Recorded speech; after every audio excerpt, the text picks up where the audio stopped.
In this video, I'll talk about why America is dying. Wiping out $4 trillion in market value from the S&P 500. The S&P 500 had its biggest one-day drop. The chance of recession is higher than most people believe. Many experts believe the U.S. could enter a recession this year. Apple shares posting their worst month in more than 2 years. America's biggest technology companies lost some $750 billion in all. Even Tesla, it turns out, doesn't like tariffs. That company, owned by President Trump's right-hand man, Elon Musk, has sent a letter to the administration warning that it could be affected by retaliatory tariffs from the escalating trade war. 2 अप्रैल 2025 में America के president India और China के साथ साथ करीब 65 देशों पे reciprocal tariff लगाया और एक ऐसे भी देश पे टैरिफ लगाया जहां पे सिर्फ पेंगुइन रहते हैं। अब डोनाल्ड ट्रंप के द्वारा दिए हुए इस टैरिफ लोड को मजबूरी में हर एक देश झेल तो रहा है, लेकिन चाइना ने इसके खिलाफ जंग छेड़ दी है। We've been ripped off by every country in the world, friend and foe.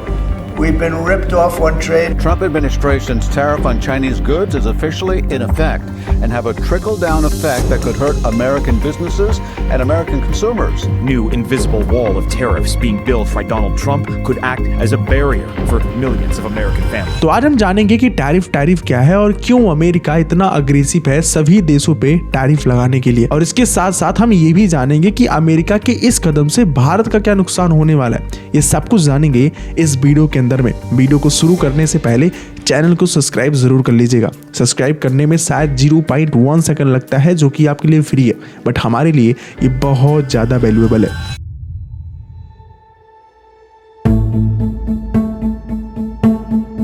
USA ने पहली बार पूरी दुनिया के खिलाफ 1930 में great depression smooth Hawley tariff लगाया, जिसका सिर्फ एक मकसद था कि अदर कंट्रीज के इंपोर्ट पर हैवी टैक्स लगाना। लेकिन फिर सेकेंड वर्ल्ड वॉर के बाद फ्री ट्रेड मूवमेंट चालू हुआ। 1947 में जर्नल एग्रीमेंट ऑन टैरिफ बनाया गया, जिसका सिर्फ एक गोल था, टैरिफ कम करना, ट्रेड बढ़ाना और एक्सपोर्ट इंपोर्ट में शांति और प्रॉस्पेरिटी लाना। लेकिन फिर 2018 में मॉडर्न एरा की सबसे बड़ी टैरिफ वॉर स्टार्ट होती है इंडिया और चाइना के बीच। अमेरिका ने चाइना पर दावा किया कि चाइना हमेशा अनफेयर तरीके से ट्रेड करता है और करेंसी मैनिपुलेशन भी करता है, सो इसलिए चाइना पे टैरिफ लगना ही चाहिए। और फिर इसके बाद 2019 में अमेरिका ने मॉस्को और कनाडा पर भी टैरिफ लगाया, वो भी करीब 25% का। और अब लास्ट 2024 में जब डोनाल्ड ट्रंप अमेरिका के प्रेसिडेंट तो उन्होंने एक स्लोगन लाया, मागा, make America great again. Bit आपके माइंड में एक क्वेश्चन आएगा कि जो अमेरिका ऑलरेडी ग्रेट है उसको डोनाल्ड ट्रंप ग्रेट अगेन क्यों बनाना चाहते हैं। मतलब जहां पे अमेरिका टॉप 1% के देशों में आता है, उनकी आर्मी जितना ज्यादा स्ट्रांग है, उनके डॉलर्स को देखो इतना ज्यादा स्ट्रांग है, और पूरी दुनिया पे आज अमेरिका ही तो राज करता है। तो आज डोनाल्ड ट्रंप को अमेरिका को ग्रेट दोबारा बनाने की जरूरत कैसे पड़ गई? तो इसके पीछे एक लॉजिक है, और वो लॉजिक है उनका डॉलर ही, जिसको आप बहुत फैंसी मानते हो कि पूरी दुनिया में डॉलर सबसे ज्यादा बड़ा है और सबसे ज्यादा स्ट्रांग है, और वही अमेरिका की कमजोरी है। और इसी कमजोरी की वजह से आज अमेरिका टैरिफ लगा रहा है। इस टैरिफ को हम स्टेप बाय स्टेप समझेंगे, बट उससे पहले हम मागा समझ लेते हैं। देखो, जो डॉलर तुमको बहुत ज्यादा फैंसी लगता है, वो डॉलर आज बहुत ज्यादा ओवर वैल्यूड है। जैसा कि हम सब जानते हैं कि कोई भी देश स्ट्रांग तब होता है जब उसके पास मैन्युफैक्चरिंग ओरिएंटेड गोल्स होते हैं, और किसी भी देश में मैन्युफैक्चरिंग तब पॉसिबल होती है जब ब्लू कॉलर एम्प्लॉइज अफोर्डेबल होते हैं, और यही चीज अमेरिका की सबसे बड़ी कमजोरी है।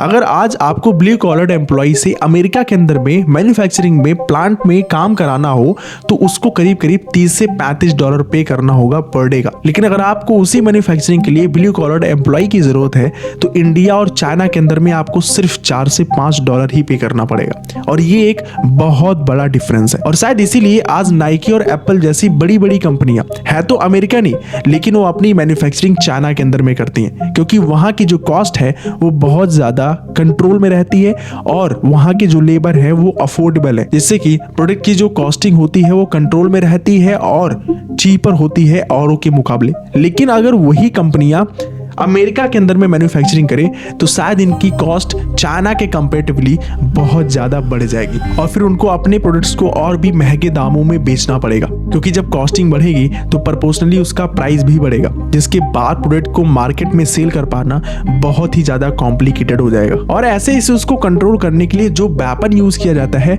वही वेपन है टैरिफ, जिसका इस्तेमाल आज अमेरिका कर रहा है सभी देशों के ऊपर। अब हम समझेंगे कि टैरिफ बेसिकली है क्या।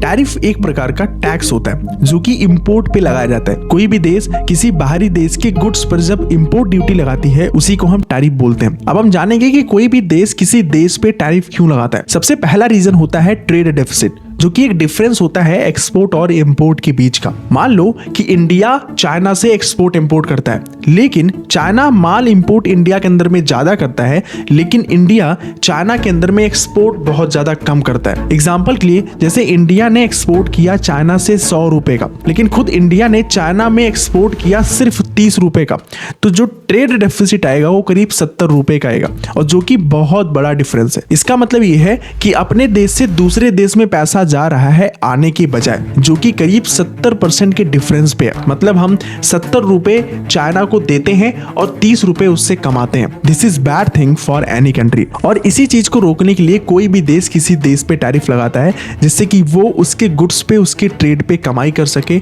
और कैश फ्लो बढ़ा सके अपने देश के अंदर में। अब आते हैं दूसरे मेन रीजन पे कि आज अमेरिका सभी देशों पे टैरिफ क्यों लगा रहा है। वो रीजन है डोमेस्टिक बिजनेसेस को प्रमोट करना। जैसा कि हमने बताया कि आज अमेरिका के अंदर में डॉलर बहुत ज्यादा ओवर वैल्यूड है, और इसीलिए वहां की जो एग्जिस्टिंग कंपनियां हैं वो मैन्युफैक्चरिंग कराने के लिए वियतनाम और चाइना जैसे देशों को सिलेक्ट करती हैं।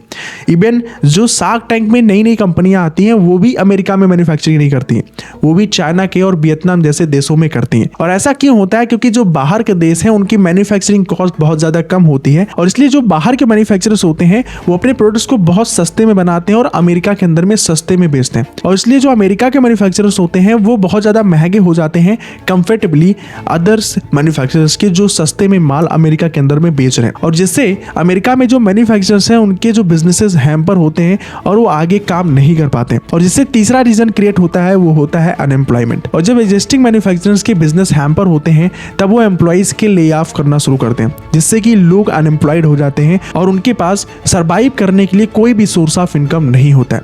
और इसी चीज को खत्म करने के लिए डोनाल्ड ट्रम्प टैरिफ को इंक्रीज करना चाहते हैं, जिससे कि बाहर के प्रोडक्ट कंफर्टेबली हमारे देश के महंगे हो जाए, जिससे कि वो लोग कम खरीदें और डोमेस्टिक जो मैन्युफैक्चरर्स प्रोडक्ट बनाते हैं उनके प्रोडक्ट्स मार्केट के अंदर में ज्यादा बिकें। और ये सारे मेन रीजंस है जिनकी वजह से डोनाल्ड ट्रम्प सभी देशों पे टैरिफ लगा रहे हैं, क्योंकि जब वो टैरिफ लगाएंगे तो जो बाहर के प्रोडक्ट्स होते हैं अमेरिका के अंदर में इंपोर्ट किए जाते हैं उनके प्राइस टैरिफ के बाद महंगे हो जाएंगे, और जो अमेरिका के एग्जिस्टिंग मैन्युफैक्चरर्स हैं उनके प्रोडक्ट्स बहुत ज्यादा सस्ते हो जाएंगे अदर देशों के कंपैरिजन में। अब बात आती है कि इस टैरिफ वॉर से इंडिया पे क्या इंपैक्ट पड़ने वाला है। देखो, जब टैरिफ वॉर चलता है तो जितने भी बड़े बड़े इन्वेस्टर्स होते हैं वो अपना पैसा मार्केट से निकालना शुरू कर देते हैं। जो भी वो स्टार्टअप्स में या बिजनेस में पैसा डाले हुए रहते हैं वो अपना पैसा मार्केट से निकालना शुरू कर देते हैं बिकॉज ऑफ इकोनॉमिकल अनसर्टेनिटी। और जब इन्वेस्टर्स स्टार्टअप से या बिजनेसेस से पैसा निकालना शुरू कर देते हैं तो बिजनेसेस हैम्पर होते हैं, जिसके बाद जो कंपनियां होती हैं वो एम्प्लॉइज को ले ऑफ करना शुरू कर देती हैं, जिससे लोग अनएम्प्लॉयड हो जाते हैं। और ये अनएम्प्लॉयड होना ये एक बड़ा लॉस हो सकता है अपने देश के लिए, और ये ऑलरेडी हो रहा है। और इसके साथ साथ इसका इंपैक्ट हमने शेयर मार्केट में मंडे को देख ही लिया है कि कैसे मार्केट पूरी तरीके से क्रैश हो गया। अब बात आती है कि इसका सोल्यूशन क्या है।